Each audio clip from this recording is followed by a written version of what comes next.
Hello everyone, welcome to Varnika class. Electromagnetism का ये हमारा सेकंड लास्ट लेक्चर है। तो इसमें कुछ टॉपिक है जो बहुत इंपॉर्टेंट है, आपको ध्यान से सुनना है लेक्चर। सबसे पहले आता है एंगल ऑफ डेक्लिनेशन क्या होता है। हमने लास्ट लेक्चर में किया था, उसमें बताया था एक मैग्नेटिक मेरिडियन होता है और एक हमारा जियोग्राफिक मेरिडियन होता है। तो जो एक्यूट एंगल बनता है ना मैग्नेटिक मेरिडियन में और जियोग्राफिक मेरिडियन के बीच में, उसी ही क्या कहते हैं, एंगल ऑफ डेक्लिनेशन कहते हैं, and it is denoted by theta. Clear है। उससे आगे आता है angle of dip. Angle of dip, angle of dip को आप डेल से डिनोट करते हो। किससे डिनोट करते हो? डेल से डिनोट करते हो। इसको समझने से पहले आप यूं समझिए कि आप कहाँ पे खड़े हो, अर्थ के सरफेस पे खड़े हो। कहाँ खड़े हो बच्चा? अर्थ के सरफेस पे खड़े हो। अब अर्थ के सरफेस पे भी आप इक्वेटर पे खड़े हो। अभी कहाँ खड़े हो आप? इक्वेटर वाले पॉइंट पे खड़े हो। तो हमें पता है कि जो मैग्नेटिक फील्ड लाइंस है वो कहाँ से आती है? नॉर्थ से निकलती है और साउथ में एंटर करती है। नॉर्थ से निकलती है और साउथ में एंटर करती है। जब आप इक्वेटर पे खड़े रहोगे ना, तो उस टाइम मैग्नेटिक फील्ड लाइन यूं जाती रहेगी। आप भी इक्वेटर पे खड़े हो, तो आपको ये जो मैग्नेटिक फील्ड लाइंस है ये अपने साथ कैसे चलती हुई दिखाई देगी? पैरेलली चलती हुई दिखाई देगी। और पैरेलल में जो एंगल बनता है, पैरेलल में जो एंगल बनेगा वो कितना बनेगा? 0 डिग्री बनेगा। अब वही अर्थ के सरफेस पे आप इक्वेटर पे खड़े ना होके कहाँ पे खड़े हो जाते हो? कहाँ पे खड़े हो जाते हो? पोल पे खड़े हो जाते हो। उस टाइम जो मैग्नेटिक फील्ड लाइन होगी, जैसे आप पोल पे खड़े हो, यहाँ पे मैग्नेटिक फील्ड लाइन यूं आ रही है, आप यूं खड़े हो, ये यूं आ रही है, तो एंगल कितना बन रहा है? 90 डिग्री का बन रहा है। एंगल कितना बन रहा है बच्चा? 90 डिग्री का बन रहा है। तो यहाँ पे पोल पे जो आपका एंगल ऑफ डिप होगा वो कितने का होगा? 90 डिग्री का होगा, मतलब मैक्सिमम होगा। ठीक है। 0 से 90 के बीच में कुछ ना कुछ जितना भी वैल्यू होती है उस हिसाब से बनेगा। तो एंगल ऑफ डिप क्या कहते हैं बेटा? एंगल ऑफ डिप कहता है the angle of dip at a place whether it is equator और pole is defined as the angle between the direction of earth magnetic field. Earth की magnetic field lines की जो direction होगी and horizontal component, and horizontal component, ये आपकी क्या है? अर्थ की मैग्नेटिक फील्ड है। जब अर्थ की मैग्नेटिक फील्ड ये होगी तो इसका वर्टिकल कंपोनेंट इधर, हॉरिजॉन्टल कंपोनेंट इधर। तो क्या कहते हैं कि अर्थ की जो मैग्नेटिक फील्ड है वो हॉरिजॉन्टल कंपोनेंट के साथ मिलके जो एंगल बनाती है उसको क्या कहते हैं? एंगल ऑफ डिप कहते हैं। क्या कहते हैं बच्चा? एंगल ऑफ डिप कहते हैं। इसी में अगर हॉरिजॉन्टल कंपोनेंट पूछ ले, इसी में अगर हॉरिजॉन्टल कंपोनेंट पूछ ले, तो ये आपका मैग्नेटिक फील्ड लाइन का वर्टिकल कंपोनेंट, ये हॉरिजॉन्टल कंपोनेंट, और ये आपका बी। तो बी स्क्वायर क्या हो जाएगा आपका? बी बी का स्क्वायर प्लस बी एच का स्क्वायर। ठीक है। लेकिन अगर हॉरिजॉन्टल कंपोनेंट पूछता है, ये पूछता है, तो क्या हो जाएगा बच्चा आपके पास? डेल क्या हो जाएगा?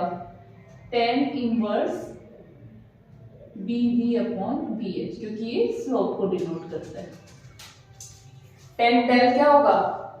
स्लोप किससे रिप्रेजेंट होता है? tan थीटा से। थीटा क्या है? डेल है। tan थीटा होता क्या है? Perpendicular upon base. तो इसका परपेंडिकुलर क्या है? बी वी है, और बेस क्या है? बी एच है। तो जब सिंपल डेल निकालूंगी, एंगल ऑफ डिप निकालूंगी, तो ये उसके क्या हो जाएगा? tan उधर जाके क्या हो जाएगा? इनवर्स हो जाएगा। ठीक है। ये आपका क्या था? एंगल ऑफ डिप था। एंगल ऑफ डेक्लिनेशन क्या था बच्चा? एक्यूट एंगल था जियोग्राफिक मेरिडियन और मैग्नेटिक मेरिडियन के बीच में। और एंगल ऑफ डिप था अर्थ की जो मैग्नेटिक फील्ड है ना, वो हॉरिजॉन्टल कंपोनेंट के साथ जो एंगल बनाती है उसको क्या कहते हैं? एंगल ऑफ डिप कहते हैं। क्या कहते हैं बेटा जी? एंगल ऑफ डिप कहते हैं। इतना क्लियर हुआ? अब हम अपने लेक्चर को आगे करते हैं। हम अपने लेक्चर को आगे बढ़ाते हैं, जो कि क्या है? Classification of magnetic substance. On basis of magnetic property, different material have been classified into 3 category. जो हमारे फिजिक्स में है ना, जो हमारे फिजिक्स में है, उसमें जो क्लासिफाइड हुआ है वो 3 टाइप के मटेरियल है। 3 टाइप के मटेरियल है। कौन कौन से हैं? पहला है आपका डायामैग्नेटिक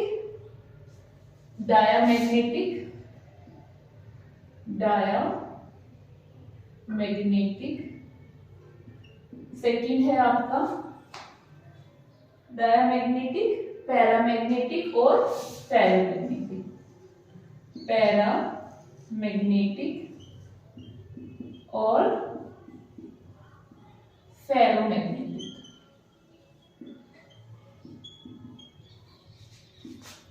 ये हमारे तीन क्या है बच्चा? तीन कैटेगरी है किसकी? मैग्नेटिक सब्सटेंस की। जो डायामैग्नेटिक होते हैं ना, these substance when placed in an external magnetic field feebly magnetism opposite to the direction of magnetic field। मतलब क्या है? जो डायामैग्नेटिक है ना आपका, इसके एग्जांपल है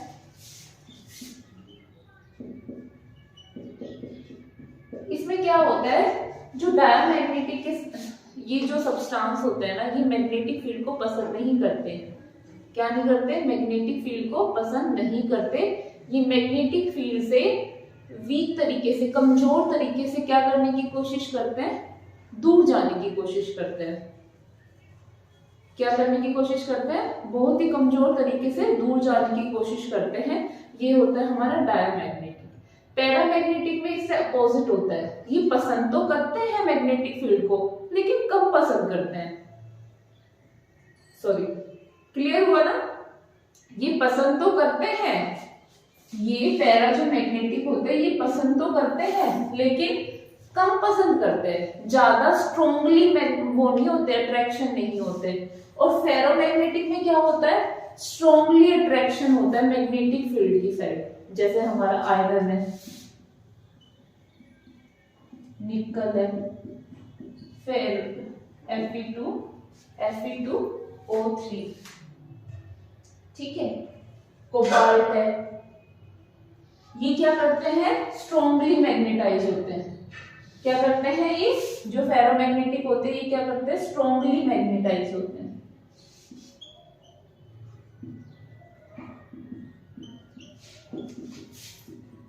इन द मैग्नेटिक फील्ड, ठीक है। ये क्या करते हैं आपके? पैरामैग्नेटिक क्या करते हैं बच्चा? ये लेस अट्रैक्ट होते हैं और ये बिल्कुल भी नहीं होते।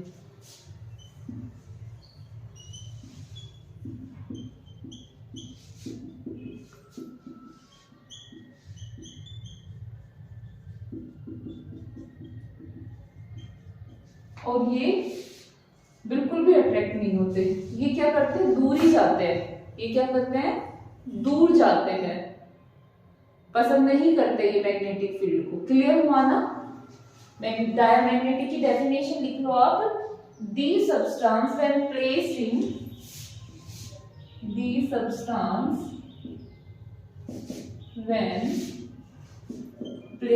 इन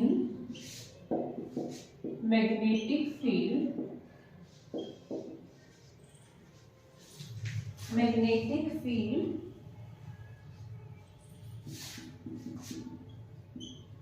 acquire feebly magnetism। feebly मतलब वीक, कमजोर।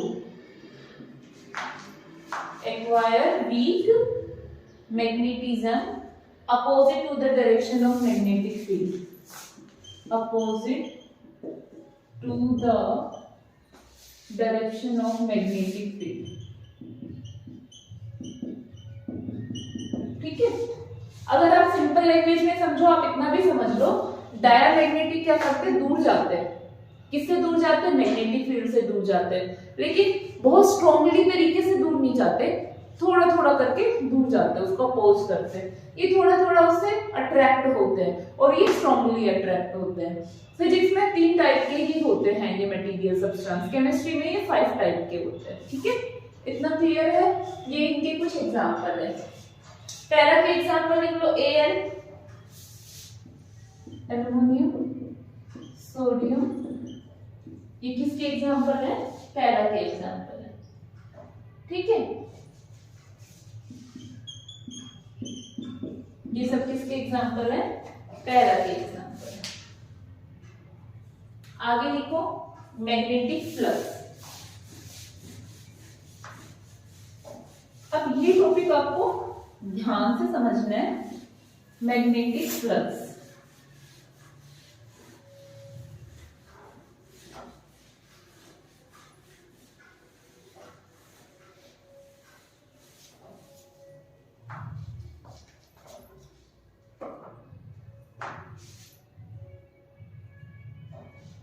नेक्स्ट टॉपिक क्या है आपका?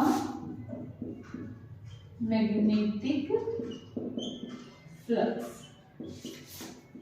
5B से डिनोट करते हो बच्चे इसको। मैग्नेटिक फ्लक्स को किससे डिनोट करते हैं? 5B से डिनोट करते हैं। किससे डिनोट करते हैं? 5B से डिनोट करते हैं। देखो ये क्या करते हैं? क्वांटिफाई करते हैं। क्वांटिफाई किसको करते हैं बच्चा? फील्ड लाइंस को, मैग्नेटिक फील्ड लाइंस। इसका मतलब क्या होता है? इसका मतलब ये होता है the total number of magnetic line of force, total number of magnetic field line of force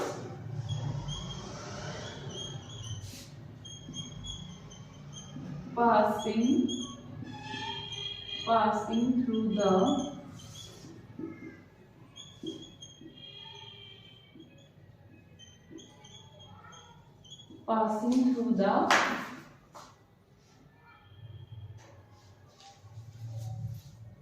एक चीज और मेंशन करो, जो पास करेगा ना वो कैसे पास करेगा बच्चा? नॉर्मली पास होना चाहिए। नॉर्मली मतलब परपेंडिकुलर, ठीक है? मतलब अब देखो मैग्नेटिक फ्लक्स क्या होता है, सिंपल लैंग्वेज में बताना है, कोई डेफिनेशन नहीं रटवानी किसी को, सिर्फ मीनिंग समझाना है। तो आप बताओगे क्वांटिफाई करना मैग्नेटिक लाइन ऑफ फोर्स को, वो होता है magnetic flux, that is denoted bye 5B. If anyone wants to ask you the definition of magnetic flux, then you will say the total number of magnetic field lines passing through normally the surface area is known as magnetic flux. अब ये तो हो गया bookish knowledge. अगर आपको इसको practically explain करना है तो आप क्या कहोगे कि ये क्या है? कोई भी एक लूप है, ये क्या है? कोई भी एक कोइल है, ठीक है?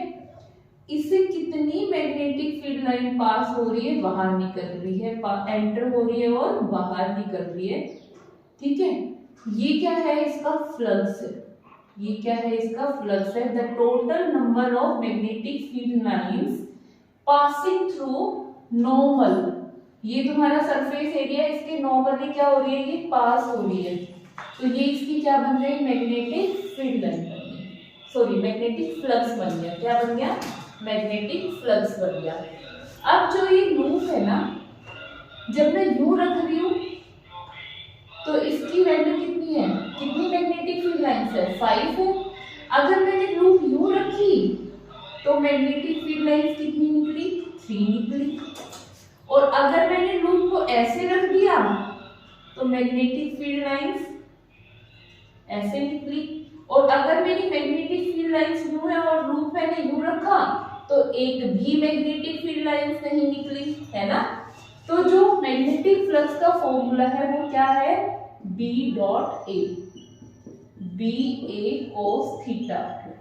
थीटा किस किस के बीच में है? सरफेस एरिया के बीच में और मैग्नेटिक फील्ड लाइंस के बीच में।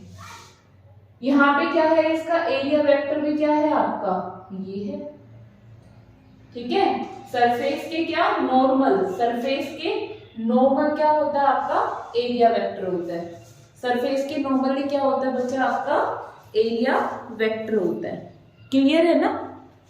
तो अभी आप कंफ्यूज मत हो, हम इसके अलग अलग केस लेके चलेंगे, फिर बताएंगे इसमें हमारा मैग्नेटिक फ्लक्स कितना है, आप अभी इतना समझो।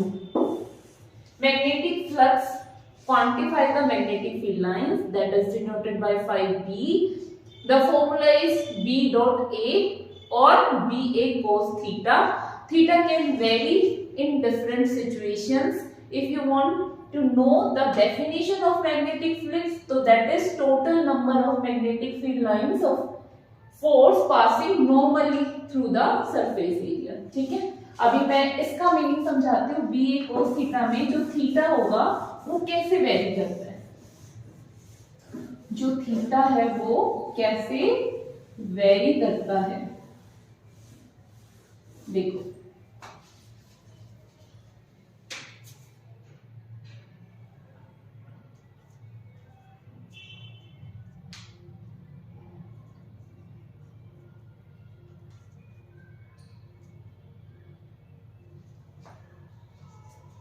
इसमें अगर हमारा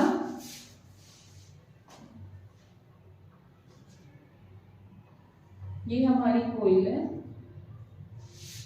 ये मैग्नेटिक फील्ड लाइंस निकल रही है और हमारा सरफेस एरिया ऐसे रखा हुआ है, तो जो एरिया वेक्टर होगा ना, एरिया वेक्टर हमेशा ही क्या होता है, सरफेस के नॉर्मली होता है, आउटवर्ड डायरेक्शन में ही होता है। तो यहाँ पे BB और AB in same direction, same direction में एंगल क्या बनता है, 0 बनता है। तो BA cos 0 और cos 0 कितना होता है बच्चा, 1 होता है। cos 0 कितना होता है, 1 होता है। तो वैल्यू क्या आ जाएगी, BA किसकी, मैग्नेटिक फ्लक्स की। अब मैंने क्या रख दिया, सरफेस एरिया यूं रख दिया। तो मैंने क्या बताया, जो एरिया वेक्टर होता है वो हमेशा ही क्या होता है, आउटवर्ड डायरेक्शन में होता है। अगर अब यू रखा है तो एरिया वेक्टर यू, और फील्ड लाइंस कहाँ जा रही है, ऐसे जा रही है। फील्ड लाइंस कैसे जा रही है, यूं जा रही है, या फिर ऐसे भी ना जाके कैसे, अगर ये यूं जा रही है फील्ड लाइंस, ठीक है। तो यहाँ पे फ्लक्स क्या होगा, BA cos थीटा, थीटा कितना बन रहा है, B आपका इधर है, एरिया वेक्टर आपका इधर है, तो एंगल कितना बन रहा है, 90 बन रहा है। एंगल 90 बन रहा है तो BA cos 90, cos 90 कितना होता है बच्चा, 0 होता है। तो आपका फ्लक्स कितना हो जाएगा, 0 हो जाएगा। फ्लक्स कितना हो जाएगा, 0 हो जाएगा। इसका मतलब क्या है, इसका मतलब है कि आपका जो सरफेस एरिया है ना, उससे क्या नहीं हो रहा, कोई भी मैग्नेटिक फील्ड लाइंस पास नहीं हो रही। इसकी जो यूनिट होती है ना बेटा फ्लक्स की, वो होती है वेबर, यूनिट ऑफ फ्लक्स, ठीक है। और ये भी होती है kg मीटर स्क्वायर पर सेकेंड स्क्वायर।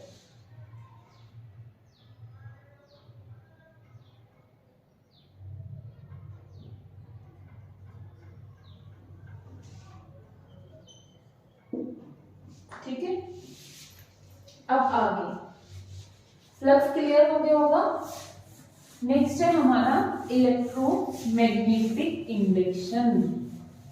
बहुत अच्छी डेफिनेशन लगती है मुझे, पता नहीं क्यों, शायद आपको भी अच्छी लगी। EMI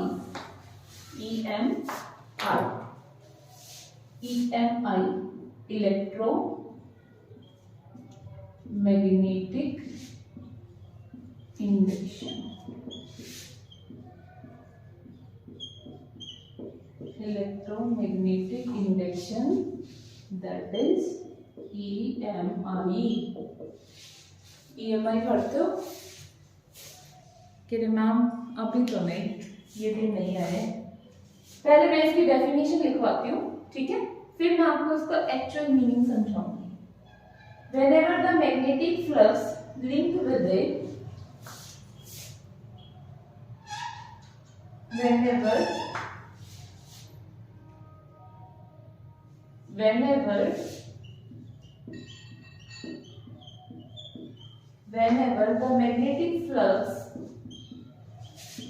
magnetic flux है ये, ठीक है, 5B linked with a closed closed circuit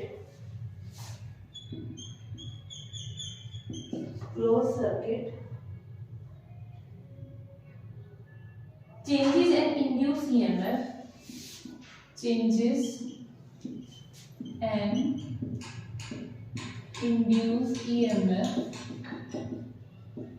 in the circuit, induced EMF produces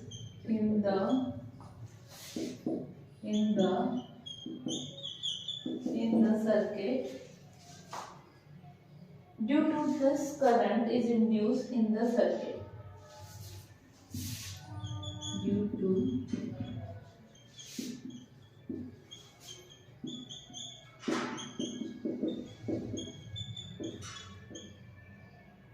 in the circuit.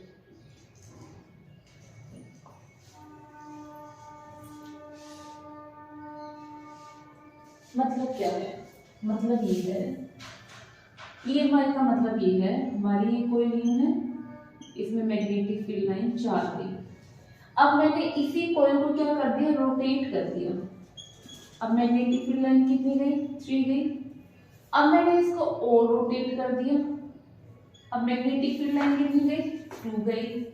अब मैंने इसको ऐसे कर दिया, मैग्नेटिक फील्ड लाइन क्या गई, 1 गई।